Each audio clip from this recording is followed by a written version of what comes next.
सफर है और मैं नम दीदा नम दीदा अल्लाहुम्मा सल्ले आला मोहब्बत सहित।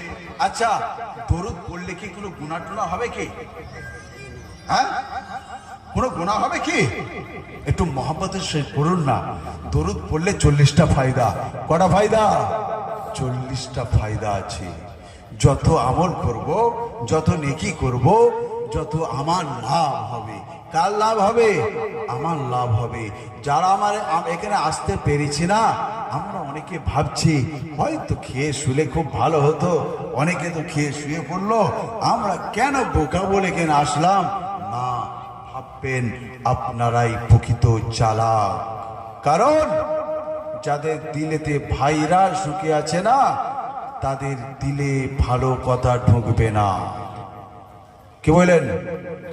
যাদের দিলে ভাইরা সুখে আছে, গোনার পরিমাণ বেশি হয়ে আছে, তারা কিন্তু ভালো কথা শুনতে চাইবে না, ভালো কথা শোনার ইচ্ছা হবে না। কি বললেন?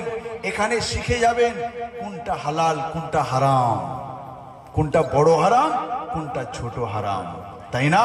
বাচ্চারা আজকের আত্মহত্যা করছে, কি করছে না গো? আমাদের দোষে, আমাদের অন্যায়ের কারণে, আমাদের ভুলের কারণে। ওই বাচ্চাকে শেখাতে হবে, বলো শুয়োরের মাংস খাওয়াটা কি হারাম না হালাল? কি সবাই জানে খাওয়াটা হারাম, কিন্তু আত্মহত্যা করাটা কি? আত্মহত্যা করাটা কি? শুয়োরের মাংস খেয়েছেন, 2 দিন 4 দিন 1 সপ্তাহ পরে যদি তওবা করেন, আল্লাহ মাফ করে দেবে। কি ঠিক বলছি না ভুল বলছি বলুন?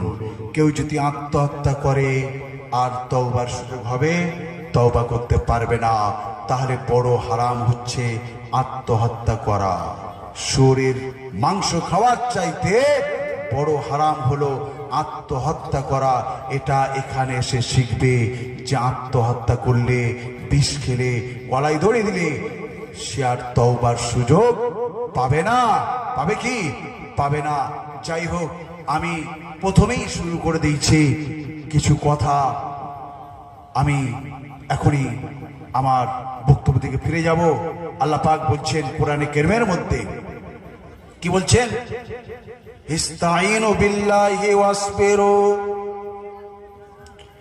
ইন্নাল আরদা লিল্লাহি ইউরিসুহা মান ইয়াশা।